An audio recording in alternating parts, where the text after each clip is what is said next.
Damos la bienvenida al ingeniero Juan Cristóbal Lloret, él es legislador por la provincia de La Suay. Se pertenece a UNES, ingeniero Lloret. Quisiéramos conocer algo más sobre la sesión de ayer de la Asamblea Nacional, en la cual de alguna manera se consolidó o se confirmó que hay una nueva mayoría. 107 votos se reunieron para una acción en contra de la ex ministra de Gobierno, María Paula Romo. Y en lo esencial y más urgente, también se condenó la detención de dirigente de la CONAIE, Leonidas Issa. Cuéntenos sobre las acciones mencionadas de los legisladores. Gracias, Gustavo. Un cordial saludo para usted y para la directa audiencia. Bueno, el día de ayer fue una sesión importante. Nosotros habíamos colocado un cambio al orden del día que al final fue aceptado efectivamente por más de 100 votos. Los únicos que no votaron a favor de la solicitud de cambio al orden del día es el oficialismo, es decir, el partido Creo. ¿De qué se trataba este tema? Se trataba de poder remitir el expediente de juicio político de censura y destitución a la ex ministra María Paula Romo a la Fiscalía General.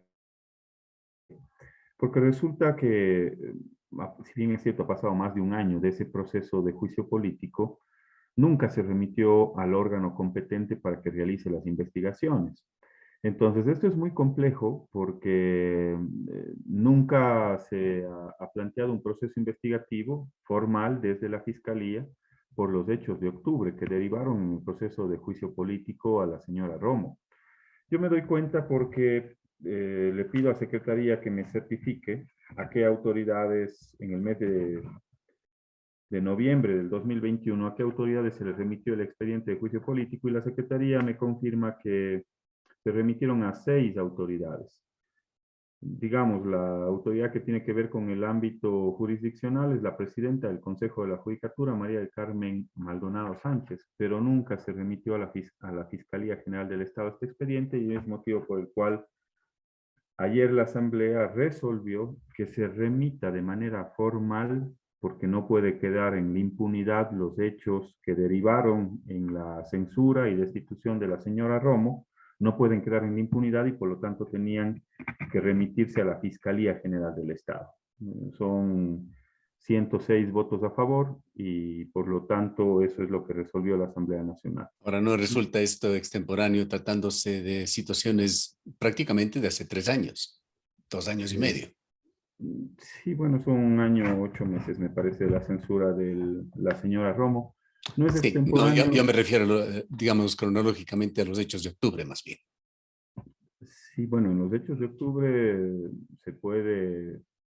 se logró determinar que hubo, digamos, un abuso desproporcionado de la fuerza policial comandada por la señora Romo, la utilización de bombas caducadas para dispersar a los manifestantes. También se les censuró por el lanzamiento de bombas a centros de paz y de ayuda, y por la convocatoria tardía al Comité Interinstitucional para la Protección de Periodistas que realizan cobertura en estos procesos. ¿Y por qué es pertinente este tema ahora? Bueno, primero porque nunca se remitió a la Fiscalía General del Estado y es el órgano investigativo que tiene que llevar la acción penal, porque se pueden derivar acciones inclusive de lesa humanidad que no prescriben. Pero me parece que es pertinente por la coyuntura que hoy también estamos viviendo en el país, para que ninguna autoridad, incluyendo el actual ministro del Interior, quiera sobrepasar sobre los derechos de las personas, los derechos a movilizarse, los derechos a manifestarse que están consagrados en la Constitución. Yo creo que este es un precedente importante en medio de la coyuntura. Háblenos sobre esa votación de 107 asambleístas. ¿Se trata efectivamente de una nueva mayoría que podría actuar en forma coordinada? Mire, yo creo que han habido una serie de coincidencias en la Asamblea Nacional. En un principio superábamos ya las 78 votos, digamos, para determinados temas, pero yo no creo que pueda ser una mayoría consolidada, estimado Gustavo. ¿Por qué? Porque, digamos, en el Pleno de la Asamblea Nacional, las distintas fuerzas políticas, gracias al método de Webster, están dispersas. Nadie tiene mayoría por cuenta propia.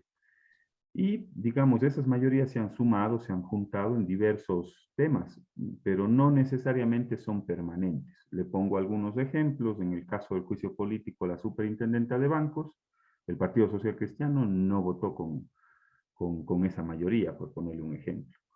Y en la ley que buscaba generar una ley de inversiones que la denominaron, tampoco votó el Partido Social Cristiano a favor.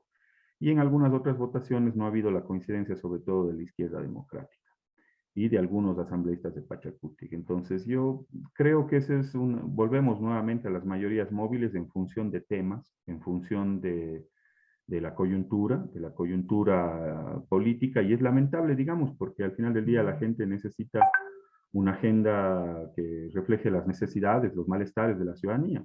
Y quizás eso es muy difícil construir en medio de que no todas las fuerzas políticas están alineadas o poner por delante, digamos, los intereses de la gente sobre intereses partidistas o intereses de índole personal.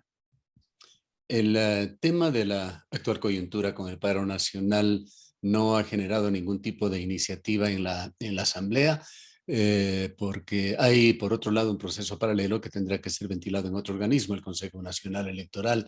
Me parece que son 3 solicitudes, 2 por lo menos por seguro, de revocatoria del mandato de Guillermo Lasso y también una en contra del vicepresidente Alfredo Borrero. Con respecto a la coyuntura, estimado Gustavo, yo siento que el propio gobierno ha buscado, digamos, este escenario. Se dicen o se denominan el gobierno del encuentro, pero al final del día no se han encontrado con absolutamente nadie. Es más, han cerrado las puertas de sus aliados políticos. En el caso del Partido Social Cristiano, fueron los primeros con los que rompieron, luego rompieron con la izquierda democrática y con Pachacutic, denunciando no solo el reparto de puestos, cargos, sino inclusive la entrega de dinero y que le reduzcan los impuestos. Entonces, digamos, tiene un frente abierto con las diferentes vertientes políticas. Y lo que más me preocupa son los detonantes sociales, porque el propio gobierno se ha encargado de alimentar esos detonantes sociales. ¿Y a qué me refiero?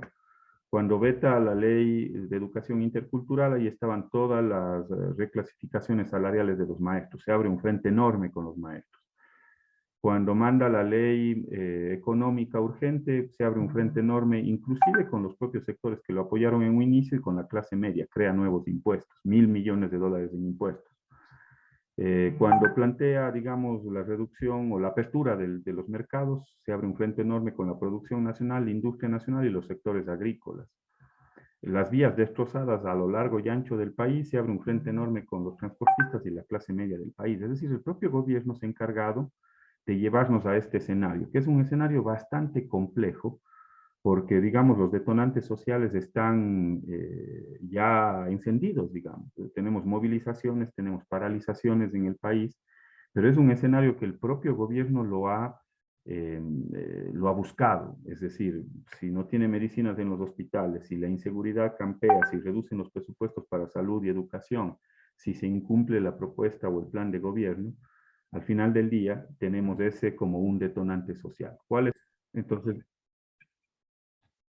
entonces le decía a Gustavo, aquí hay una serie de detonantes sociales que confluyen y que han sido buscados por el propio gobierno.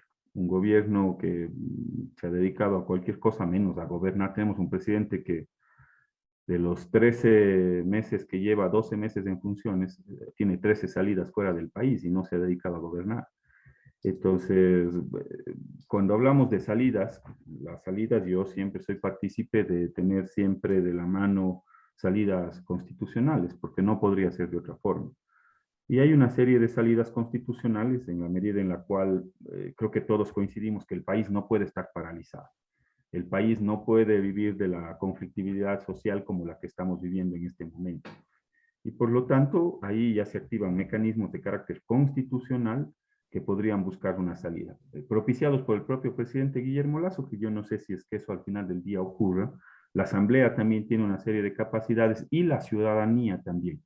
Al cumplir un año en funciones, se activan mecanismos constitucionales que le permiten a los ciudadanos, a través de la recolección de firmas y a través del impulso de la revocatoria del mandato, que es plenamente legal y constitucional. No por eso son golpistas, no por eso son desestabilizadores, por el contrario, son mecanismos constitucionales totalmente pertinentes y legítimos bajo el difícil momento que está viviendo el país. Ahora, más allá de ese proceso que tendrá que definir la viabilidad o no el CNE, En coyunturas como estas, paros nacionales o protestas públicas, se ha hablado consistentemente de infiltraciones. Se ha acusado al correísmo de desestabilización en este tipo de medidas. Ayer, el ministro del Interior volvió a hablar de infiltración, pero en este caso no mencionó al correísmo en cualquiera de sus manifestaciones, sino habló sobre integrantes del movimiento guevarista que estarían siendo los actores ahora de actos vandálicos en la capital de la República. ¿Qué opinas sobre esto? Mire, Gustavo, yo les decía ayer en el Pleno de la Asamblea Nacional, las coincidencias en los dos gobiernos, tanto en el gobierno de Moreno y en el de Lasso, encuentro un montón de similitudes. Tanto en los hechos de octubre, lo primero que se buscó es tratar de endilgar una responsabilidad al correísmo y una serie de falsos positivos. Es decir, acuérdese lo que vivimos en aquellas épocas. A veces la memoria es frágil, sobre todo a nivel de algunos sectores sociales. No se olvide que detuvieron a venezolanos afuera del aeropuerto diciendo que esos eran los desestabilizadores. No se olviden de la detención de Olavini, diciendo que él era el causante de todos los hackeos en el ámbito informático. No se olviden de que supuestamente los correístas fuimos los que incendiamos la Contraloría General del Estado, cuando luego, cuando presentó el juicio político a Celi, nos damos cuenta de quiénes tenían el mayor interés de que se elimine toda la información. Era el propio Celi y su gavilla, digamos. En todo caso, al final del día, esos mismos falsos positivos son los que en este momento el gobierno nacional quiere empezar a crear, con el apoyo de ciertos sectores políticos y de los grandes medios de comunicación. Pero al final del día, si usted revisa las movilizaciones, estimado Gustavo, fíjese lo que está pasando en las redes sociales, porque ahí nosotros podemos darnos cuenta de quiénes son los que marchan. Los que marchan es la clase empobrecida del país, gente que no tiene los ingresos necesarios ni siquiera para llevar el plato de comida a su mesa. Entonces, no nos pueden venir a decir que son los correístas o que son los guevaristas o que son los diferentes grupos o sectores políticos. No, hay que salir de la burbuja en la cual le han puesto al presidente Lasso. La gente tiene hambre, Gustavo, la gente tiene hambre. ¿Por qué? Porque se incrementaron 6 puntos la pobreza en el país. Eso significa 1 millón de pobres, 1 millón de pobres. 6 puntos porcentuales. Eso significa en términos numéricos. Y por lo tanto las condiciones de empleo, las condiciones económicas se han deteriorado. Es muy simple, vaya fuera de los hospitales y se va a encontrar con cada drama humano. Bien. Gustavo, yo he estado en algunas Volviendo, ocasiones en el Seguro Social y me he dado cuenta de lo que sucede.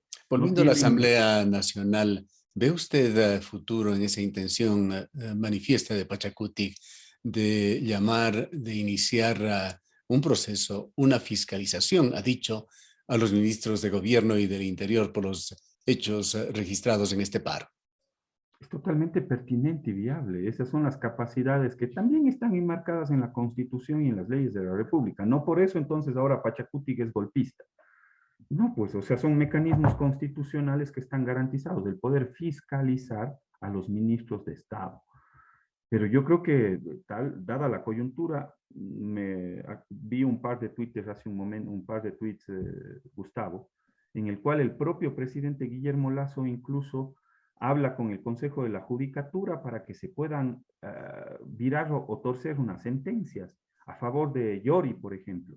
Pues eso es totalmente vergonzoso para el país, pero amerita acciones por parte de quién?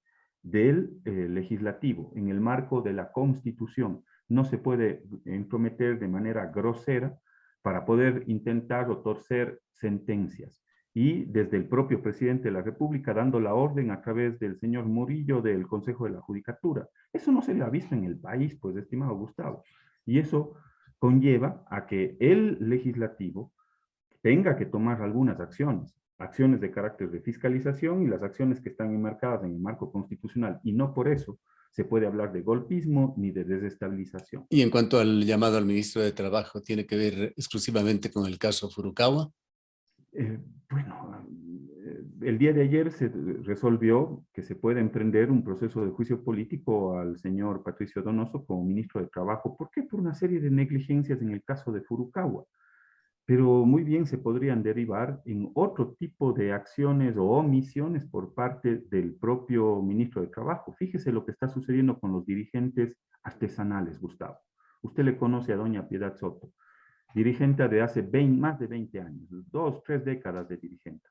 Y resulta que hoy está siendo perseguida con el apoyo, con la venia o por lo menos con la omisión del señor ministro de Trabajo. Pues. Entonces esas cosas no se pueden permitir, porque detrás de eso hay una dirigencia artesanal histórica que lo único que está reclamando son mejores días para su gremio. Y no por eso vamos a desconocer la valía de aquellos actores o dirigentes gremiales, artesanales, y que lamentablemente no han encontrado el respaldo en el Ministerio de Trabajo. Quisiera preguntarle sobre un hecho que tiene mucho que ver con la provincia. Usted conoce la posición manifiesta del Cantón Cuenca de la provincia de la Suay con respecto a la minería, y se dan situaciones un tanto contradictorias con los días que estamos viviendo, mientras en la plataforma de la CONAIE constan puntos muy concretos que se refieren a la minería, al extractivismo, piden la derogación de 2 decretos, el 95 y el 151 de petróleo y minería respectivamente. El ministro de Energía, encargado del sector minero, el ministro Vera Grunauer, en un fórum, en un congreso que está realizándose de promoción de minería en Canadá, habla de la apertura del catastro minero. Y paralelamente se da un hecho, esto nos lleva también a hablar de la etapa del gobierno de Moreno en Ponce Enríquez, Valdor Bermeo Cabrera, un alcalde que recibiera una serie de salamerías, adulos de parte del gobierno de Moreno, en este caso trasladados a través de Iván Granda en acontecimientos que han quedado en la memoria del año 2019. Se le presentaba entonces como un alcalde modelo en la provincia de la Suay. Hoy está en el centro de la polémica una mina de propiedad de él, y entendemos que de alguno de sus hermanos, pues se llama la mina Hermanos Bermeo, ha sido objeto de un atentado. Se habla también, o habla también esto, de la violencia que merodea también alrededor de la minería. Hay 3 fallecidos, 5 personas heridas en un incidente que está por aclararse. ¿Cómo ve estas situaciones relacionadas con la minería, la violencia que engendra? Mire, Gustavo, quizás hay que tener mucho cuidado para poder hacer una valoración y quizás se necesitaría mucho más tiempo. Porque, digamos, yo creo en el sector minero que puede aprovechar recursos minerales, recursos naturales, pero al mismo tiempo no poner en riesgo, digamos, algunos otros recursos que son patrimonio de las presentes y futuras generaciones. Y yo creo en ese tipo de proyectos. Lo otro, lo que siempre he combatido, es la minería informal, la minería ilegal, que al final del día lo único que le queda para el Estado son los pasivos ambientales porque no se pagan ni impuestos, ni tributos, ni nada por el estilo. Y precisamente eso es lo que sucede en parte del Cantón Camilo Ponce Enríquez. ¿Cómo puede usted entender, Gustavo, que frente al centro cantonal de Camilo Ponce Enríquez, en el río Guanache, ahí hay 3 concesiones, Jimena, Rosana y Cristina? Y esas 3 concesiones, resulta que pese a que hay sentencias judiciales, de que se revocaron esas concesiones, de que hemos denunciado de manera permanente y sistemática a las autoridades competentes, no se hace absolutamente nada y se sigue devastando frente a pocos metros, a 200 metros del centro cantonal de Camilo Ponce Enríquez. Entonces, ¿qué me da a pensar? Que hay la complicidad al más alto nivel, pasando por las autoridades judiciales, por las autoridades de control y también por las autoridades locales, pues porque se hacen de la vista gorda.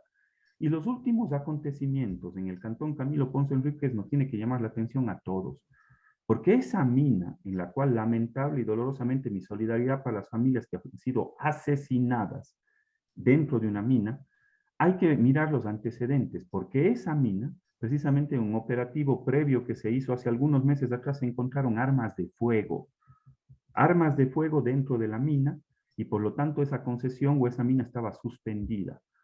No sé si es que la levantaron esa suspensión para que puedan estar trabajando y para que se dieran los incidentes que se dieron en la noche de ayer. Pero hay una serie de cuestionamientos que yo tengo a cómo se ha manejado el sector minero en Camilo Ponce Enríquez y también derivado hacia las autoridades locales, incluyendo el propio alcalde, porque es evidente que tiene un interés específico en torno al tema minero. Y, digamos, no he visto unas ejecutorias frontales para combatir, por ejemplo, la minería ilegal en el río Guanache o sobre el río Gala. Es decir, ahí hay intereses enormes, Gustavo, enormes. Y si vamos del otro lado, en el ámbito de la gestión de ese municipio, hay temas que me llaman enormemente la atención y que los voy a hacer público en los próximos días, Gustavo. Porque no se puede entender cómo el alcalde tiene deudas enormes con proveedores que no les pagan un año y medio, y estamos hablando de millones de dólares que no les pagan, pese a que hay sentencias judiciales, pese a que hay órdenes de pago por parte de los jueces y no se hace absolutamente nada.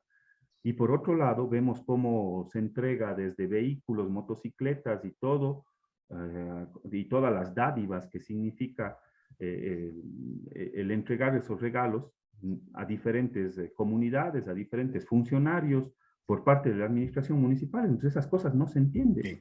¿Cómo? Asumimos que siendo Baldor Bermeo un alcalde que ha sido calificado como modelo, la mina o las minas en las cuales tenga injerencia, intereses personales serán de la minería legal, pero usted señala ya este incidente que en el sentido de que esta mina estaba suspendida. Veamos qué es lo que dicen las investigaciones. Hay otro tema que quisiera traerlo y le menciono estos temas porque los legisladores tienen que ver en estos temas, tienen que saber mantener un nexo con su provincia, en este caso la minería, en el primero que hemos tocado.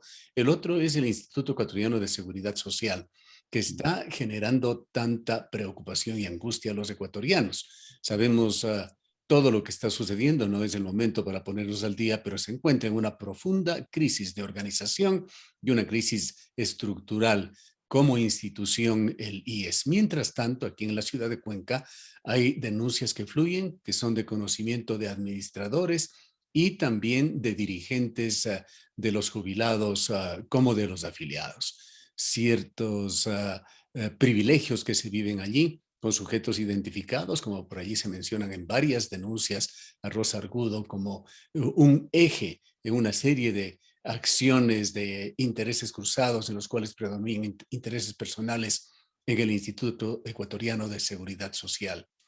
¿Cuándo los legisladores de la SUAY, cuando usted, ingeniero Lloret, van a interesarse en este tema?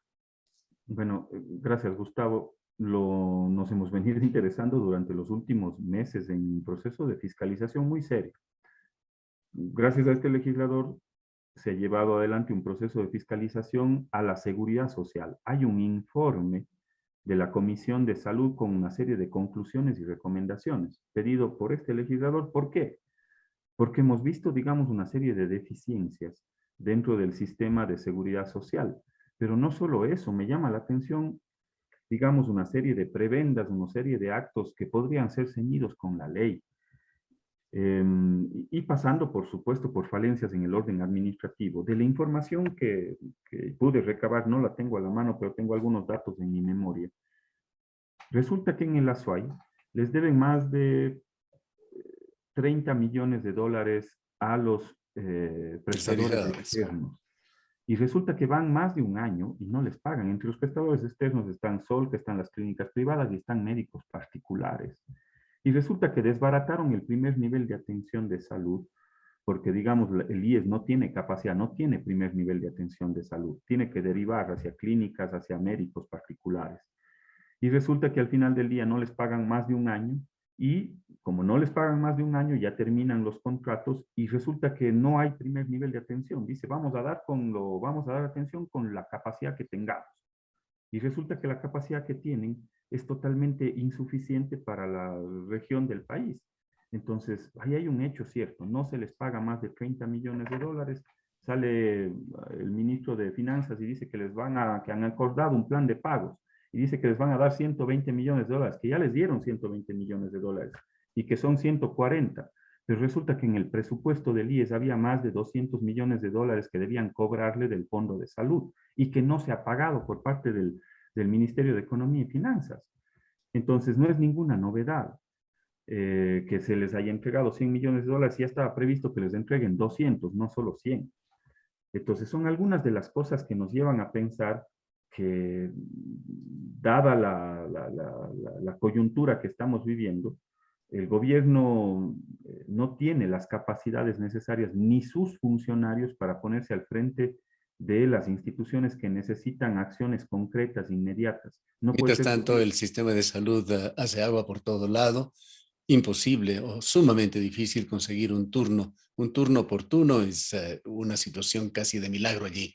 Y sobre todo hay situaciones críticas que hablan ya de un colapso del sistema de salud. Enfermos con enfermedades catastróficas, con enfermedades crónicas que se encuentran por aproximadamente 2 meses sin tratamientos específicos.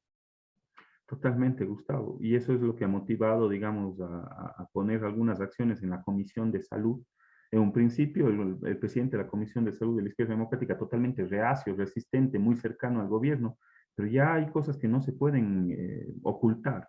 Y al final del día, digamos, eso le ha obligado al propio presidente de la Comisión a ponerse firme, digamos, en poder tener informes con conclusiones y con recomendaciones que podrían derivar en procesos de juicio político y de fiscalización y de juicio político a las autoridades de salud. Digamos, le hemos seguido la pista hasta el anterior presidente del directorio del Instituto Ecuatoriano de Seguridad Social. Hay dos vocales que están ya por más de 12 años al frente de la representación tanto de los empleadores como de los trabajadores, digamos, y con una serie de cuestionamientos también. Alguien decía por ahí que uno de los vocales maneja la costa ecuatoriana, incluyendo la compra de medicinas. Y por otro lado, decía el propio presidente del directorio del IES que el otro vocal maneja el auto del país. Entonces, ¿cómo se puede permitir ese tipo de acciones a sabiendas que el consejo directivo del IES tiene otro tipo de facultades? Ellos son un órgano de control, de fiscalización, de dirección, pero no son los que ejecutan, para eso hay un gerente. Pero resulta ¿Qué que aquí se ese es el espera, reparto ingeniero nuevamente, Lloret, para Gustavo. que la función legislativa tome acciones con respecto al IES, que se encuentra realmente en esta especie de limbo, pero un limbo muy grave, con consecuencias delicadísimas para la supervivencia de este instituto y que amenaza absolutamente a los intereses de los afiliados? Yo he seguido insistiendo a la Comisión de Salud para que presente las conclusiones y recomendaciones de los informes. Entiendo que tienen que asistir la próxima semana a la Asamblea Nacional las autoridades de salud, porque esas fueron parte de las resoluciones de la semana anterior con respecto a esos informes de la Seguridad Social y del Sistema de Salud Público, para que le den cuentas al país. Y si es que las respuestas no son satisfactorias, Gustavo, nos vamos a ver obligados a poder llevar procesos de fiscalización, pero sobre todo de juicio político a aquellas autoridades indolentes, porque no hay otra palabra, Gustavo. No es un tema de recursos, créame, Gustavo, no es un tema de recursos, porque recursos los tiene. Es más, yo tengo las partidas presupuestarias del 2021, en el cual da cuenta, no tenía este tema a la mano si no lo hubiese presentado, pero lo voy a hacer público a través de mis redes sociales, en el cual da cuenta de que si tenían un presupuesto de 100, terminaron ejecutando 60. Y me refiero al Hospital José Carrasco Arteaga en el 2021. Son los de los hospitales con menos ejecución presupuestaria. Entonces, no es un tema de recursos, es un tema de capacidades de las autoridades que están al frente. No tienen la capacidad para, digamos, ponerse al frente de la Bueno, institución. No es un sí, tema sí de quisiera recursos. comentarle porque nos hemos interesado en el tema y en realidad el Fondo de Salud está en una situación prácticamente de quiebra. No hay liquidez en el Fondo de Salud y eso es un hecho. Bueno, son 4.000 millones de dólares que se han venido acumulando en el Fondo de Salud y tenía previsto la Seguridad Social tener cerca de, me parece que son 240 millones de dólares estaba en el presupuesto para este año, pero resulta que solo les van a dar 120.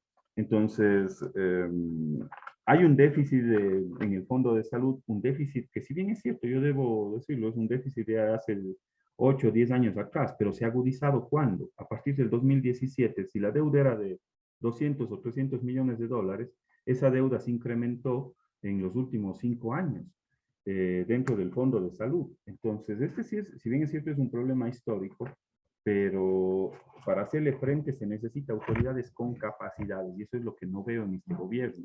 No veo ministros, no veo autoridades que tienen que estar al frente de las instituciones con capacidades administrativas, Gustavo. No es un tema de recursos, le insisto, no es un tema de recursos, porque la ejecución presupuestaria en la compra de medicinas no supera el 70-80%, y así por el orden, de insumos médicos 70-80% en los principales hospitales del país. La próxima semana se va a tocar este tema en la Asamblea, ahí intervendré Bien, y pondré, digamos, las cifras para que los ciudadanos y sobre todo los asambleístas tengan un cabal conocimiento de lo que está sucediendo en la seguridad social. bien. Gracias, ingeniero Lloret, por habernos atendido. Gracias a usted, Gustavo. Un saludo muy cordial a la audiencia y a usted por la entrevista también. Muchas gracias. Declaraciones de Juan Cristóbal Lloret, legislador de UNES, representa a la provincia de La Suay.